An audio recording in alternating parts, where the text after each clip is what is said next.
Zelcor presenta Il massacro dei boscaioli, letto da Rosanna Lia, interpretazione di Pilgrim Cantastorie, musiche di Zero, copyright free music. Ne sconsigliamo l'ascolto da parte di un pubblico minorenne o impressionabile. Non tutti quelli che vennero uccisi erano bambini.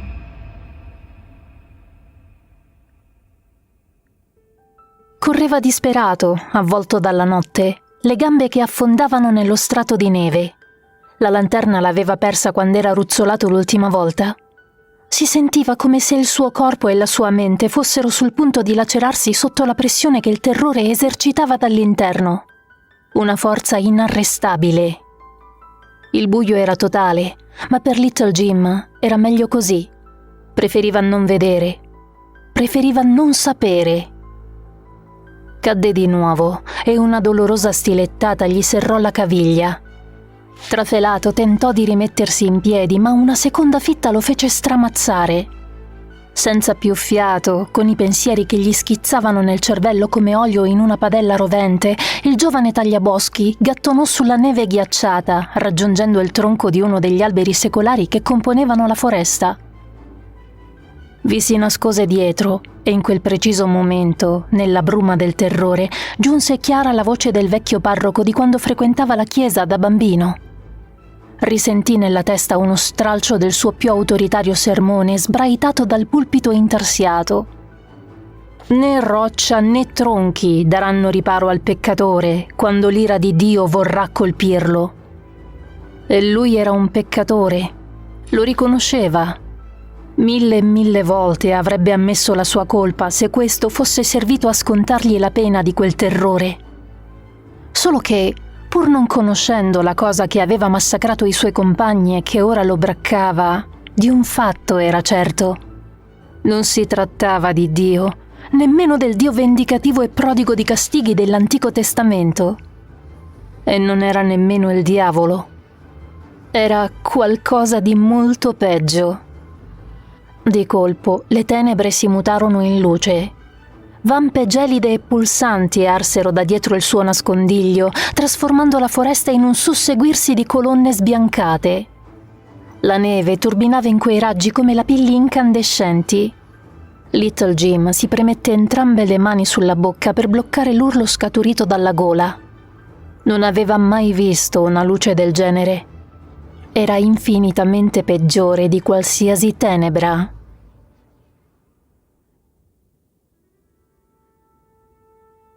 Aveva iniziato a nevicare 3 giorni prima e non aveva smesso un solo istante. A volte era scesa quasi dritta come piombini, ma assai più spesso era stata accompagnata da raffiche di vento piuttosto forti. Era la norma per una squadra di boscaioli trascorrere parte dell'inverno al campo. Chef veniva dal Canada. Aveva detto di aver passato più inverni nei boschi di quanti ne avesse trascorsi in compagnia di una donna.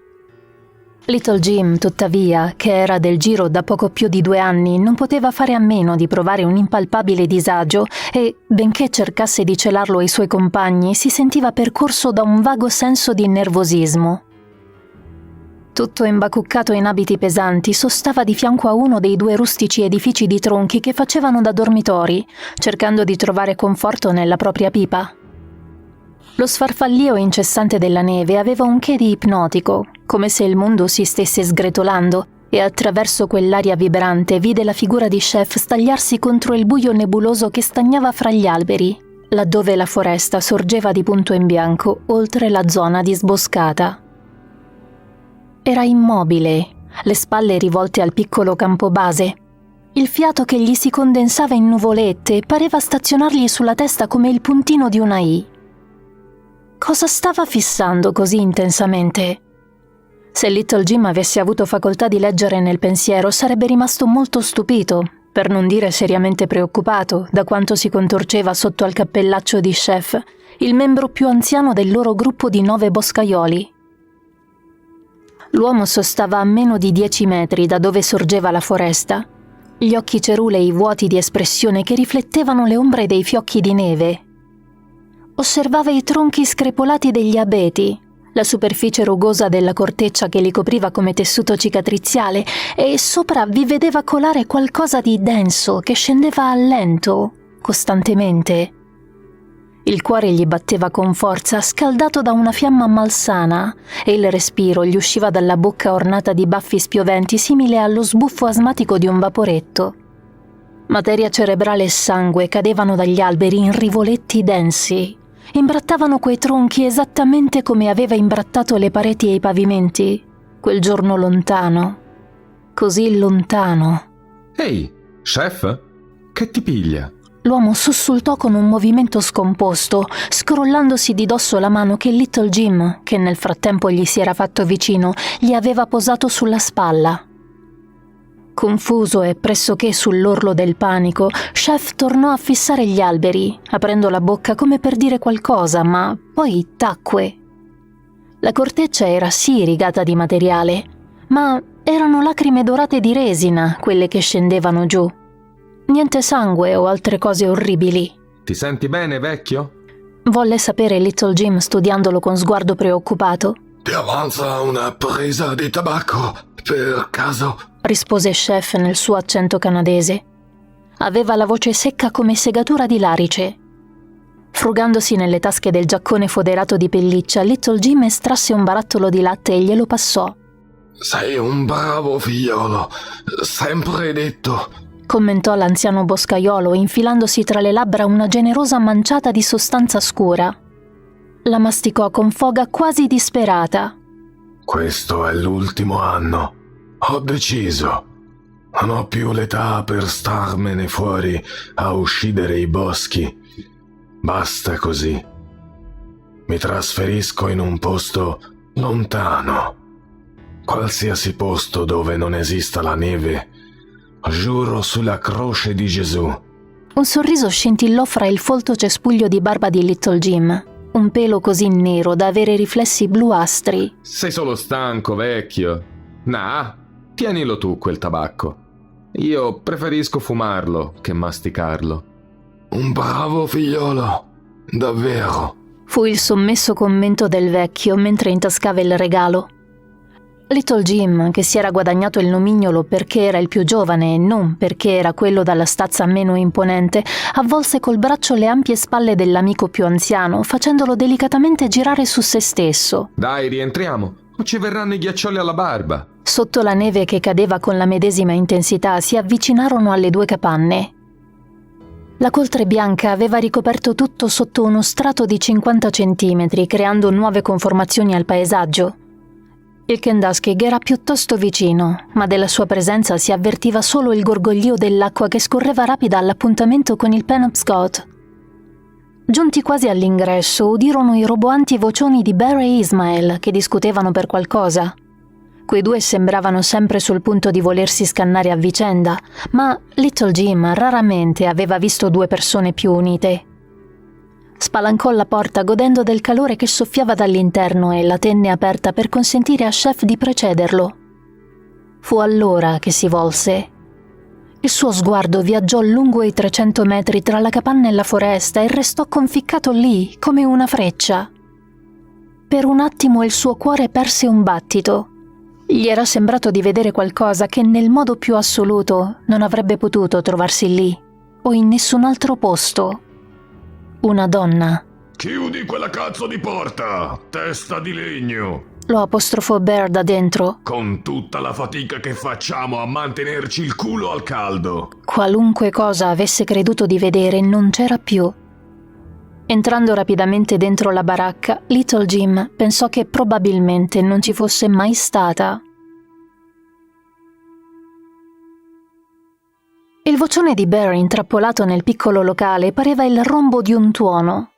Little Jim e Ismael, che sedevano con lui al piccolo tavolo, ne erano quasi frastornati. Ah, terza vittoria per me! Esultò il mastodontico tagliaboschi, la barba rossiccia che sussultava a ogni scatto della mandibola come la coda di un procione.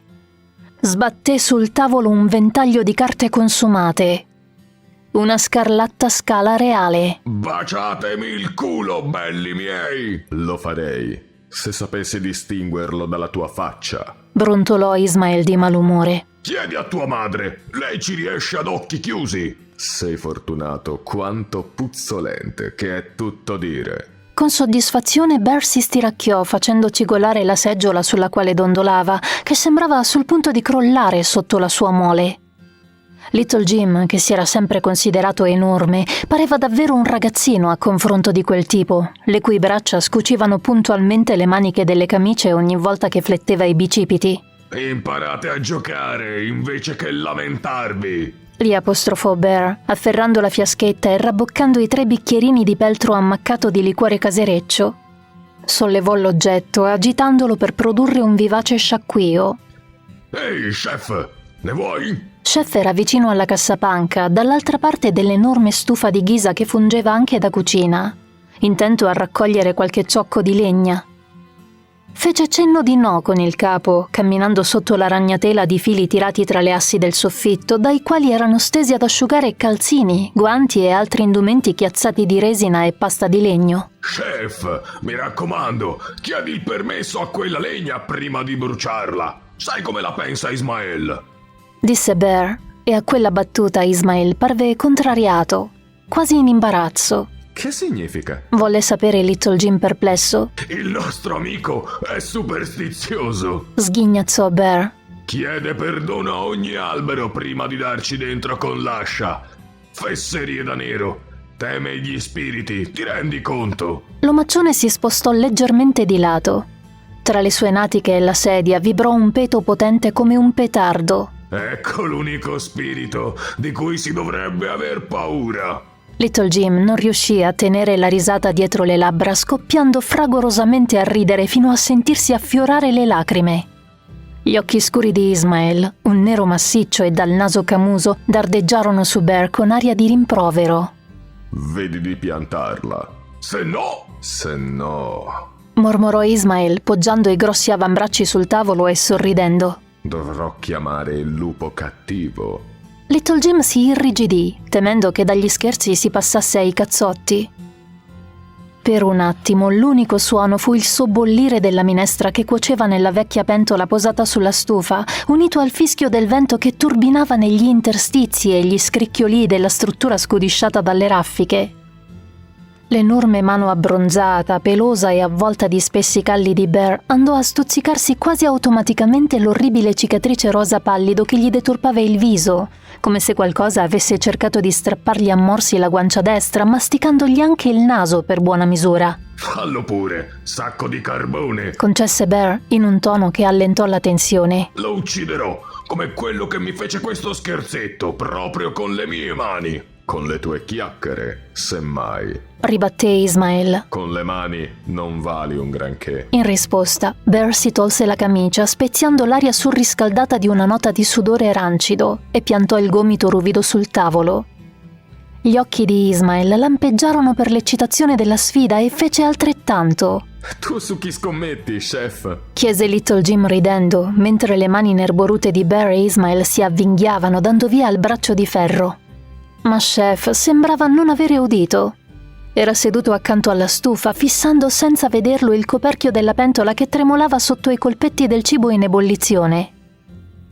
La gara si prolungò per quasi un minuto, nel quale i due contendenti sbuffarono, sudarono e cercarono di intimorirsi a vicenda con occhiate in cagnesco.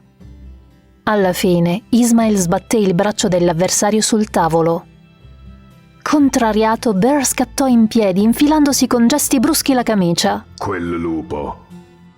Ammesso che non fosse solo un povero bastardo randagio, ti avrà lasciato andare per pietà. Lo prese in giro Ismael. Ehi, dove vai ora? A darti un fratello. Replicò Bear, indossando il lungo giaccone e il berretto bordato di folta pelliccia di castoro. Prelevò una delle lanterne appese al soffitto.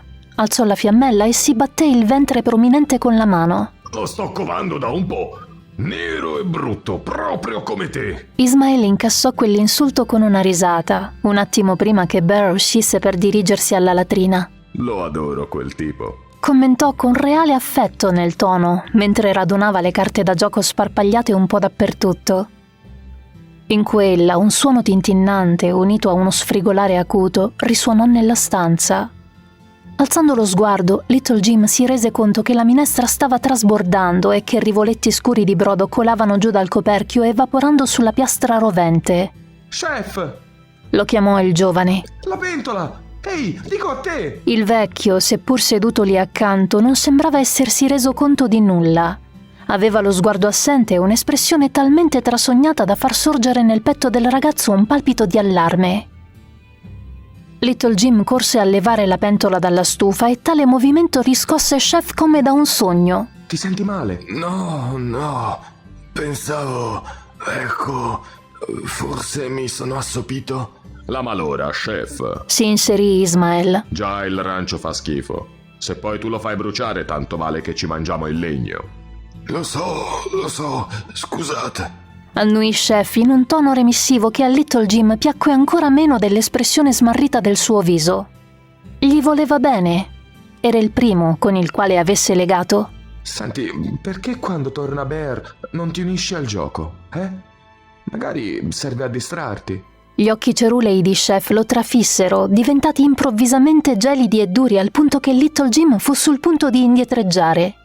Ho giurato sulla croce di Gesù che non avrei mai più anche solo sfiorato un mazzo di carte, e così sarà fino al giorno della mia morte.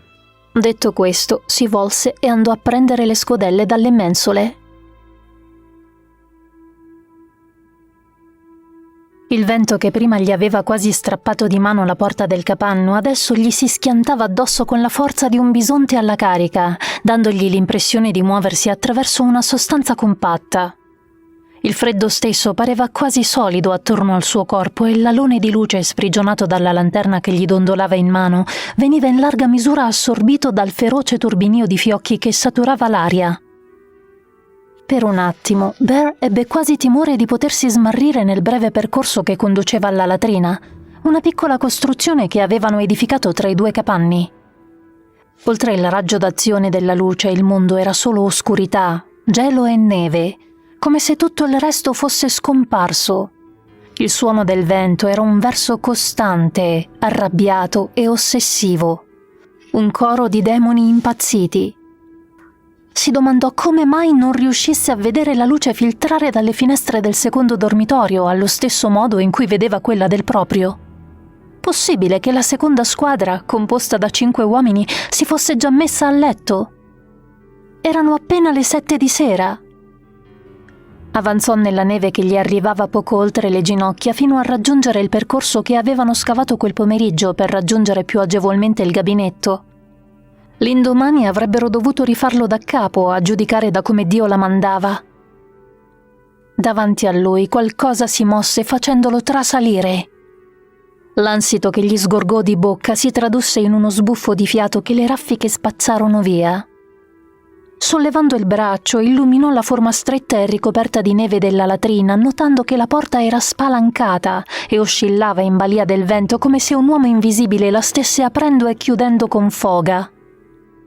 La pelle d'oca gli si formò sulla schiena non per la bassa temperatura, bensì per il profondo e lugubre ululato che provenne dal buio alle sue spalle, al contempo vicino e lontano da dove si trovava. Bear girò goffamente su se stesso, facendo scattare la lanterna, il cui lucore smorto sciabordò sul manto bianco, non arrivando che a pochi metri. Col cuore in gola, Bear sentiva il dibattersi delle fronde sotto la tempesta. Sapeva di avere gli alberi di fronte a sé, ma non vedeva nulla, proprio come la notte di 2 inverni prima. Freddo, buio, vento, e poi quel suono felpato, quel rumore così discreto, tanto da avergli fatto pensare a un sogno un attimo prima che fauci irte di denti gli si chiudessero sulla testa al pari di una tagliola. Il lupo era entrato nella tenda e lo aveva assalito, colpendo all'unico punto non avvolto nel sacco a pelo, la testa.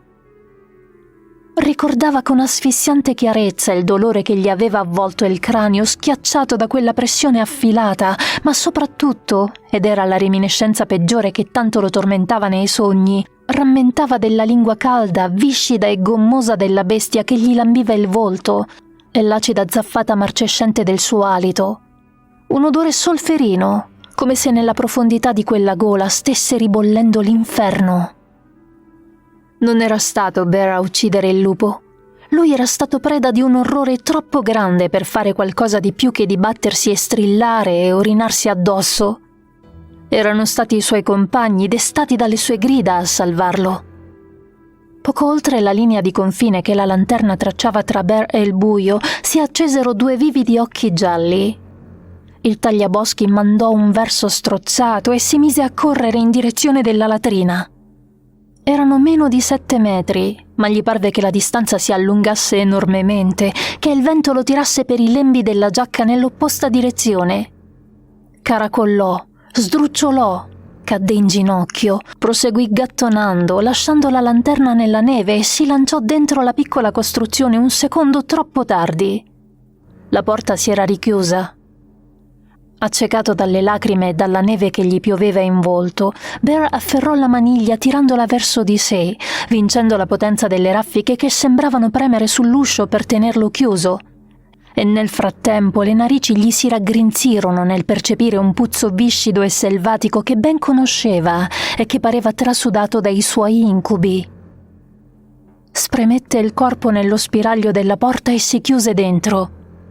Nel buio totale tastò lo stipite con mani ghiacciate, sentì il chiavistello sotto le dita e lo fece scivolare con un gesto disperato. Adesso solo una leggera porta di tavole malamente scortecciate lo separava dal più grande terrore della sua vita.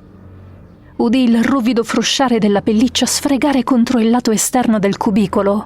Fu ammorbato dal fetore della belva che filtrava attraverso le pareti, potente e disgustoso al punto di fargli lacrimare gli occhi e dargli il volta stomaco.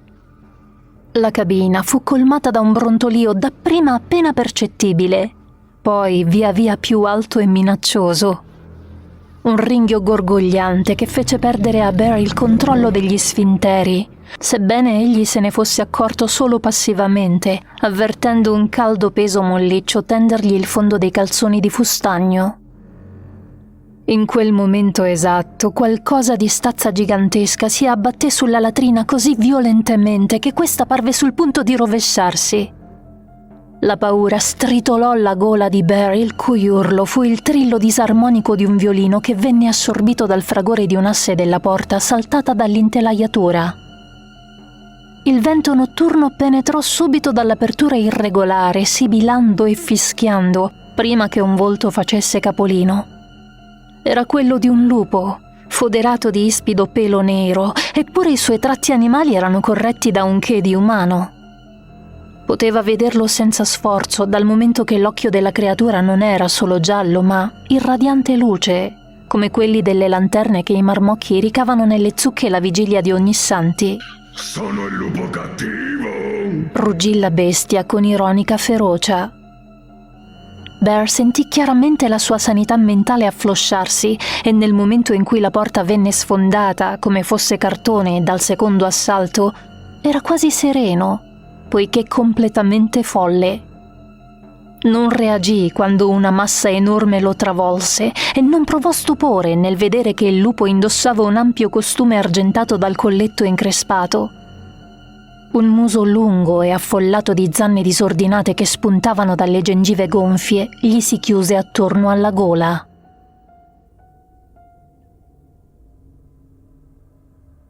Alzarono tutti e tre la testa di scatto dalle scodelle di minestra in perfetta sincronia. Con altrettanta coordinazione, Little Jim, Chef e Ismael si guardarono l'un l'altro. Cosa li aveva distratti? Ognuno aveva pensato di aver udito qualcosa, ma in realtà non sapeva cosa. Fuori, il vento aveva accresciuto la propria furia e il suo urlo avrebbe coperto anche il boato della dinamite. Avete sentito? Borbottò Chef, i baffi unti di zuppa. Bear ne avrà mollata una delle sue. Scherzò Little Jim, ma la battuta non produsse l'effetto sperato. No, quella non era decisamente la nottata idonea per le risa e gli scherzi. Qualcosa non andava. Il frastuono delle raffiche era assordante e in certi momenti sembrava modularsi in quello che al più giovane della comitiva era parso un pianto di donna. Con un brivido aveva inevitabilmente ripensato a Elise, chiedendosi se anche lei avesse pianto prima di... Scosse il capo. Non doveva pensarci. Ismael invece non era impensierito dal vento, ma dal suono emesso dalle fronde degli abeti. Credeva di esserci abituato, ma quel maledetto fosco sospiro gli era entrato nella testa, troppo simile a cospiratorie voci umane. Non poteva sopportarlo. Chef, invece, nel gemito delle assi e nel fischiare tra gli spifferi, udiva solo il secco frusciare di carte da gioco mosse da mani esperte, un miscuglio di numeri, semi, fanti, donne e re. Ipnotico, seducente, pericoloso, assassino. Quando puntò nuovamente gli occhi sulla propria scodella, vide che non era più colma di minestra fumante, bensì di materia cerebrale, frammenti d'osso, capelli, e in mezzo a quell'orrida broda pulsava un occhio sanguinante che lo fissava con aria accusatoria. No! Il vecchio boscaiolo scappò in fondo alla stanza, rannicchiandosi in un gomitolo tremante nell'angolo, dondolandosi nevroticamente con la testa intrappolata tra le dita. Sconcertati, Little Jim e Ismael gli si avvicinarono. Il più giovane gli si inginocchiò accanto. Chef, cosa ti succede? Perdonami, Jacques. Ti prego, Jacques, non volevo, non mi guardare. Ho cercato di rimediare, se Dio sa se ho cercato quelle maledette, dannatissime carte. Non le toccherò mai più. Non guardarmi così, ti prego. Non le toccherò mai più.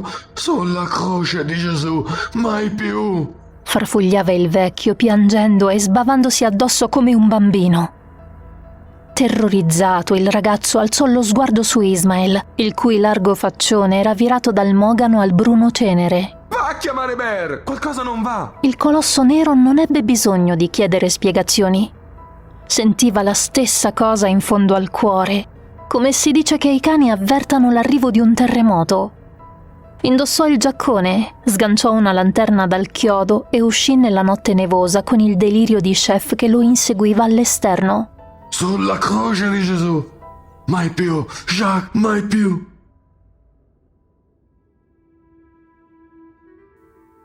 Ismael fece per dirigersi verso la latrina.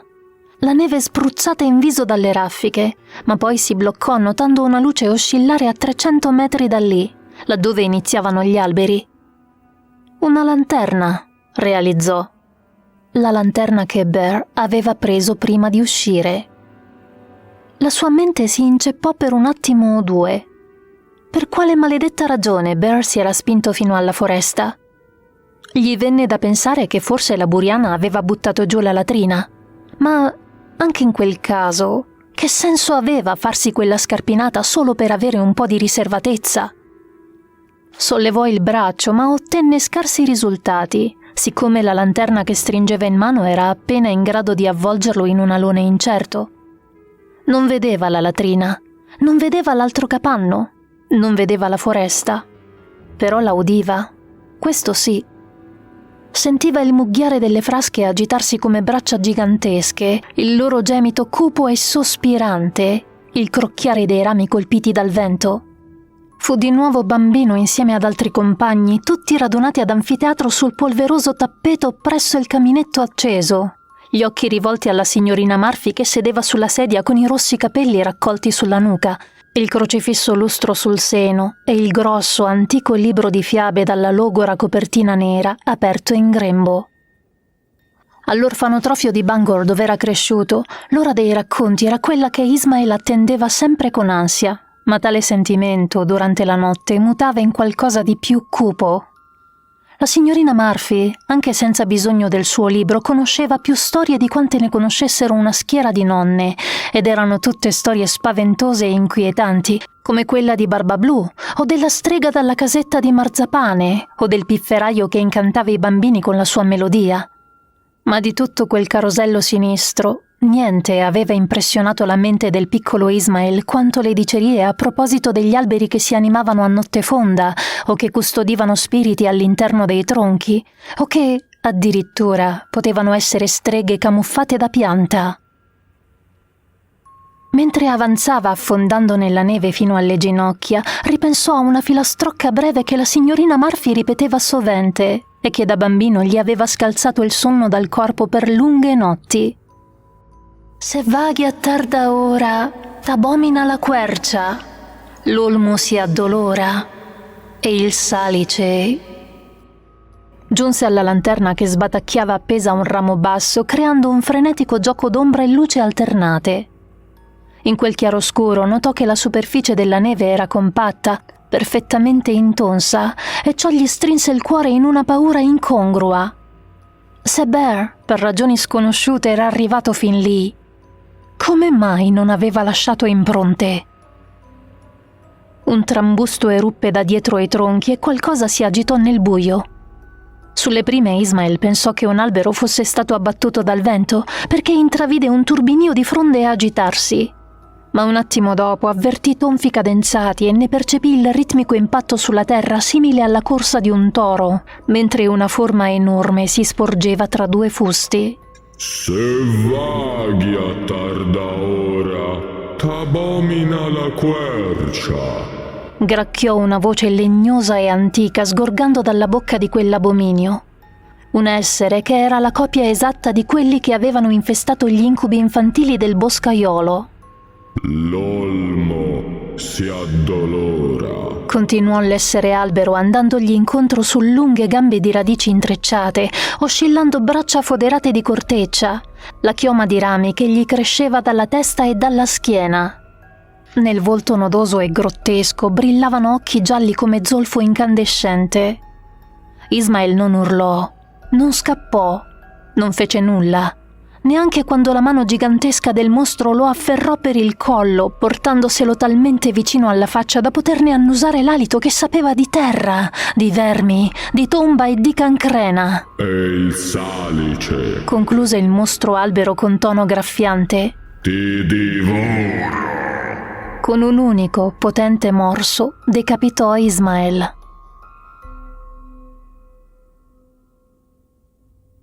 A Little Jim sembrava di impazzire. Non si sentiva più grande e grosso. Non contava più essere stato il ragazzo più forte di Derry. Era lì, chiuso in quella capanna che puzzava di stalla, di minestra e di fumo, con i farfugliamenti di chef che si concatenavano senza sosta, appena bisbigliati come il trapestio di topi nell'intercapedine. Avrebbe voluto urlargli di tacere, ma poi gli mancava il cuore di farlo. Inoltre, per qualche incomprensibile motivo, continuava a pensare a Elise, per quanto caparbiamente tentasse di ricacciare via il ricordo di lei. Era morta e non era stata colpa sua. O così almeno si era ripetuto molte e molte volte, così tante che infine ci aveva quasi creduto. Quasi. Scrollò il capo. Perché Bear e Ismael non facevano ritorno? Gli era parso di sentire qualcosa lontano, forse dal bosco, come se un albero fosse caduto. Sapeva che quei due erano burloni impenitenti, ma nemmeno loro avrebbero scherzato durante una notte simile. Cos'era successo? Che cosa aveva ridotto Chef in quello stato pietoso?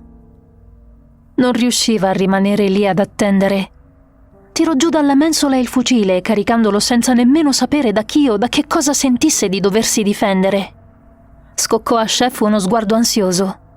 Il vecchio era ancora nell'angolo, seduto sul pavimento in terra battuta, a bofonchiare e dondolare.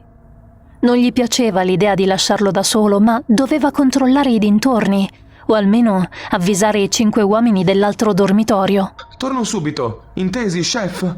Assicurò il giovane tagliaboschi. L'altro non parve averlo neanche udito, seguitando a blaterare. La mano del morto! Sì, l'ultima mano, quella che uccide. Prendendo la terza lanterna, lasciando che il capanno fosse illuminato dal fioco bagliore di un unico lume, Little Jim aprì la porta e svanì in un vortice di fiocchi di neve e oscurità. Il freddo lo aggredì come una bestia feroce, azzannandogli il naso con denti frastagliati, insinuandosi in ogni pertugio degli abiti pur di raggiungere la carne. Sembrava una cosa viva, intelligente, famelica. Con il fucile in una mano e la lucerna nell'altra, scandagliò la neve con lo sguardo e sul suo viso barbuto comparve l'allarme. Perché le impronte più profonde, ovvero quelle di Ismael, deviavano quasi immediatamente verso il bosco? Perché il compagno non era andato dietro a quelle di Bear, già in procinto di svanire, che aggiravano l'angolo sfilando in direzione della latrina? Non lo sapeva, ma fu quella la pista che seguì, almeno per un po', fino a quando la luce della lanterna non gli rivelò che del gabinetto non restavano che assi sfasciate, quasi che una mano enorme l'avesse schiacciato. Ma se Little Jim lanciò un urlo, non fu per quello, bensì per il corpo squartato che emergeva dalle macerie. Gli detonò nel petto una tale esplosione di terrore da farlo barcollare e si rese conto di aver raggiunto il secondo dormitorio solo nel momento in cui, quasi scardinandola con una spallata, ne ebbe spalancato la porta. Era buio all'interno, una tenebra che sapeva di abiti sporchi e umidi, di persone poco lavate, di cibo, tabacco e di qualcosa che stonava terribilmente con tutto il resto. La luce scivolò all'interno timidamente, quasi temesse di svelare i terribili arcani di quell'edificio. Liquido scarlatto scintillava sui tronchi che componevano le pareti, imbrattava le lenzuola dei letti a castello, sfrigolava sui fianchi della stufa accesa. Erano lì tutti e 5, non morti, ma molto peggio, fatti letteralmente a pezzi. Nel momento in cui il giovanotto era uscito, nell'esatto istante in cui la porta si era chiusa, Chef aveva sollevato lentamente il capo, facendo correre i suoi occhi allucinati nella penombra. Dalla sola lanterna rimasta, appesa a una trave, si spargeva un alone appena sufficiente per stemperare un po' le tenebre, che comunque stagnavano incontrastate negli angoli come pozze di inchiostro. Altra luce, ma giusto un'idea, si intravedeva nel contorno dello sportello dell'enorme stufa accesa. Chef seppe di non essere più solo. Fissava l'angolo opposto all'uscio, dove l'oscurità pareva in qualche modo più fitta, più formicolante. Come lune gemelle si accesero 2 occhi di un giallo brillante e allo stesso tempo smorto, come se quella non fosse davvero luce, ma il cadavere della luce. Una pastoia di paura imbozzolò il corpo del vecchio, mummificandolo in una rigidità soverchiante, mentre il proprietario di quegli occhi avanzava verso di lui. Non produsse rumore di passi, ma di altro genere, un suono che per Chef era stato amante e carnefice, fruscio di carte da gioco. Dall'ombra emerse un uomo alto che manipolava un mazzo di carte macchiate di sangue con abili dita coperte di seta bianca. Anche l'abito ampio e bizzarro che indossava era di seta, color argento, ornato di vaporosi pompon arancione. La testa che emergeva dal colletto increspato era cadaverica, ammaccata in modo rivoltante, con dense colate di sangue e cervello che fluivano dal cratere aperto sul cranio. Era Jacques, il fratello di Chef, ed era stato lo stesso Chef a ridurlo così a colpi di martello, quando l'altro uomo si era rifiutato di prestargli i soldi necessari a saldare un ingente debito che il tagliaboschi aveva contratto perdendo ripetutamente a poker. Lo strano essere con la testa di Jacques si avvicinava lentamente, spargendo al suolo una carta dopo l'altra, e ognuna aveva sul lato inferiore il viso ghignante di un orribile clown. Quando toccavano la terra battuta del pavimento emettevano un colpo sonoro, flaccido e spropositato, il suono di un martello che colpisce una testa umana. L'essere lo raggiunse e con un serico fruscio del costume si accosciò, piegando leggermente il capo. Bave sanguinolente gli scorrevano dalla ferita e quel sangue era vivo. Brulicava e scodinzolava come un ammasso di larve eccitate. Chef fissò la luce morta negli occhi di quella cosa e sentilla propriamente risucchiata in essa, al pari di una cometa dall'attrazione di un buco nero. L'ultima cosa che vide fu un'enorme bocca piena di zanne che si spalancava e scattava verso di lui.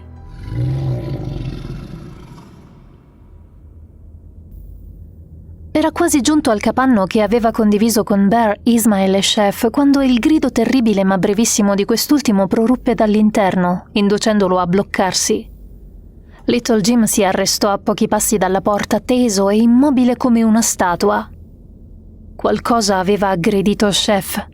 Anzi, probabilmente l'aveva già ammazzato, ma non riusciva a ordinarsi di spalancare l'uscio e vuotargli addosso il fucile. Non aveva a che fare con i lupi, con un orso, con un pazzo.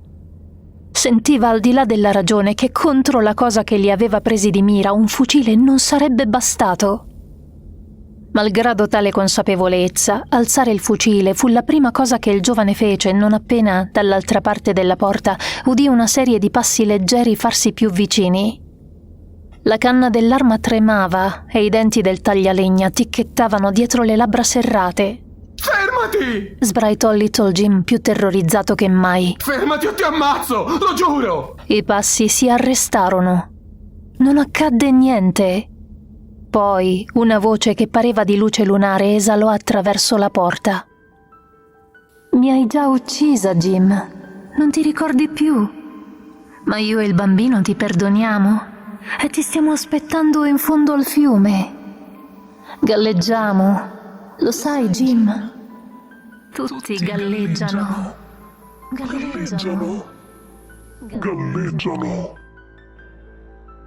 Continuò a ripeterlo e non smise neanche quando Little Jim corse via, sbarazzandosi di quell'inutile fucile, tenendo in alto il braccio che reggeva la lanterna. Scappava in direzione degli alberi senza averlo davvero scelto, lasciando alle proprie gambe l'onere di portarlo lontano da lì, ovunque, ma non lì, quel luogo di follia dove anche i morti potevano tornare. Raggiunse la foresta e poté procedere più spedito, dal momento che le chiome degli abeti avevano impedito che la neve formasse sopra il terreno uno strato troppo alto. Aveva la testa piena di pensieri affilati come cocci di bottiglia e pezzi di ferro arrugginiti. Elisa, la voce di Elisa, la ragazza che lui si era rifiutato di sposare malgrado lei l'avesse supplicato, malgrado avesse pianto, nonostante avesse giurato che il figlio era suo. Ma lui aveva negato, aggredendola con la rabbia spietata che nasce dal terrore.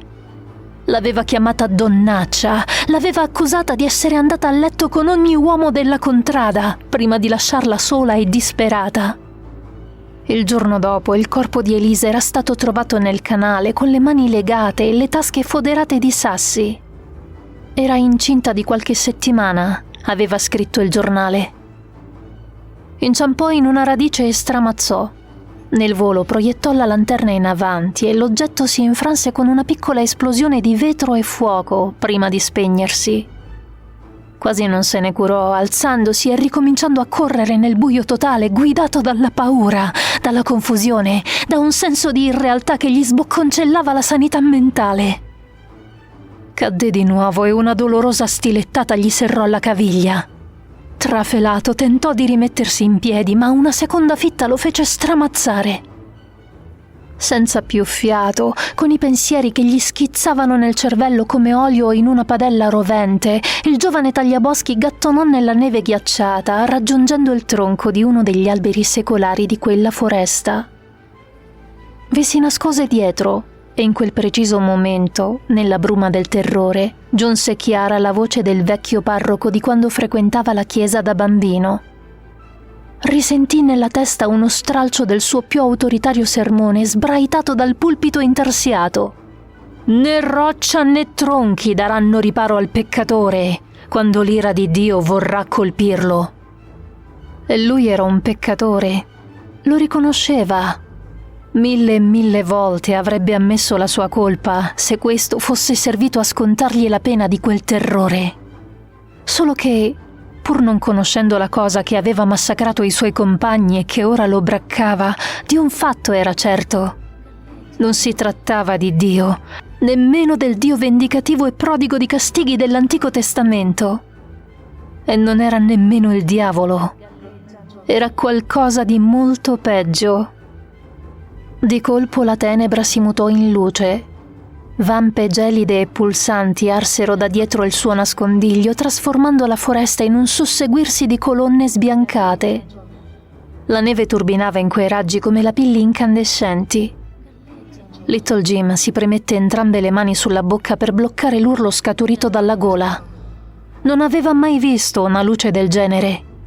Era infinitamente peggiore di qualsiasi tenebra. Tuttavia, un istinto ebete e primitivo si impossessò di lui, spingendolo a voltarsi, a fare capolino da dietro il tronco, a guardare. Non era Elise. Quella maschera era stata gettata via e adesso non ve n'erano altri a fare da schermo. Come quell'immagine sfiorò la superficie dei suoi occhi, Little Jim stramazzò al suolo a faccia in giù. Il suo corpo fu scosso da un breve attacco epilettico. Una schiuma leggera gli affiorò alle labbra, assorbita dalla barba. Poi smise di vivere. E la cosa che aveva ucciso lui e tutti i suoi compagni avanzò, bramosa e famelica, chinandosi per iniziare il suo pasto.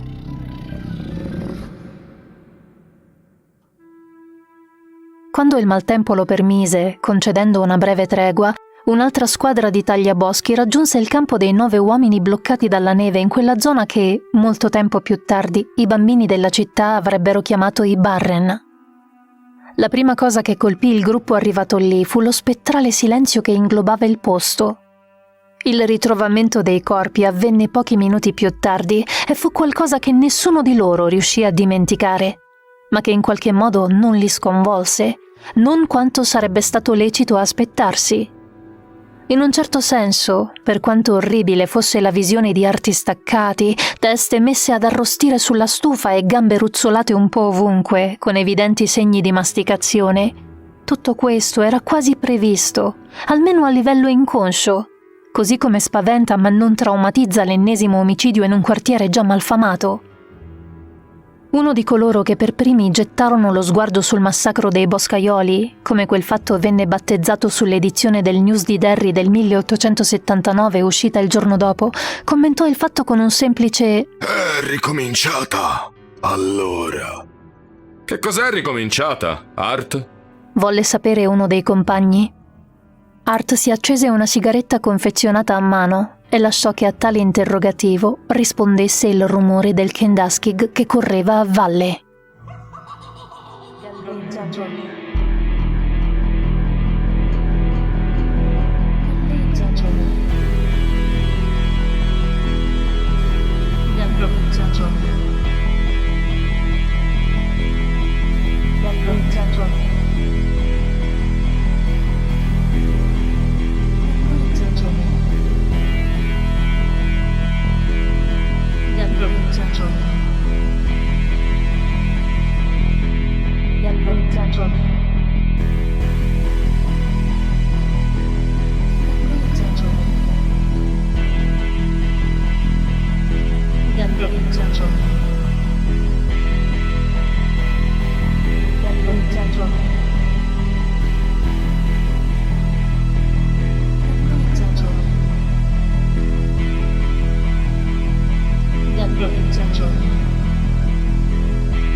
Central.